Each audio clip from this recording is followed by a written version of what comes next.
Your Excellency Manuel Lorenzo, President of Angola and Chair of the African Union, Your Excellency Mada Bio, President of Sierra Leone and Coordinator of the C10 and also Chair of this session,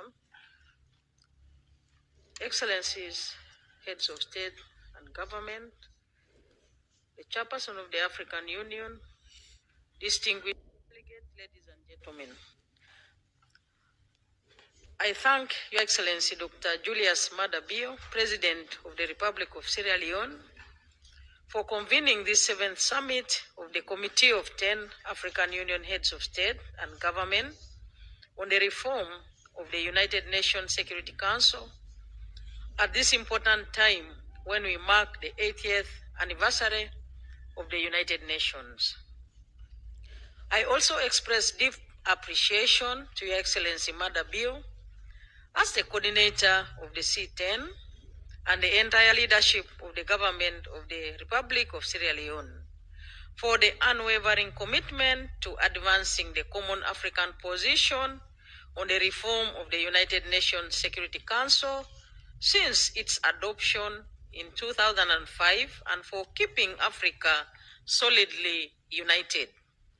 There is no doubt that the C10 has made significant progress in promoting, advocating, and canvassing for the support of the common African position through diplomatic engagements with several relevant stakeholders and interest groups within the intergovernmental negotiation frameworks and other multilateral levels.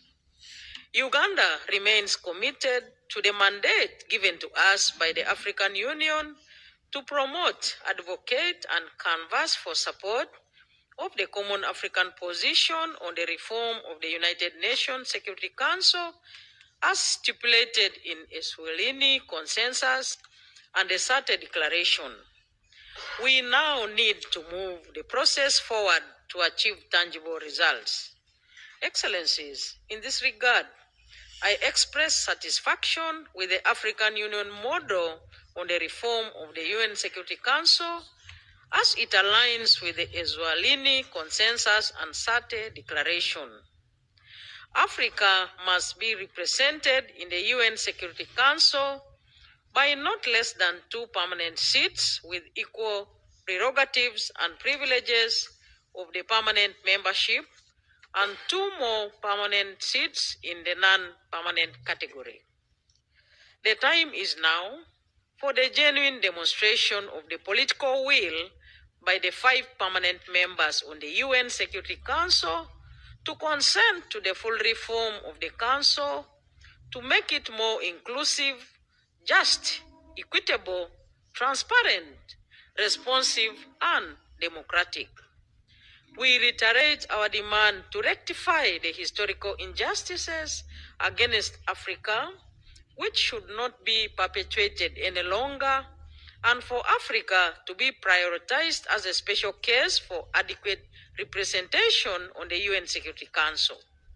We need to step up building the Africa we want in accordance with the vision of the African Union, cohesive, secure, prosperous, united, and speaking with one voice on all aspects of the UN Security Council reform process, thus fostering the maintenance of international peace and security for global development.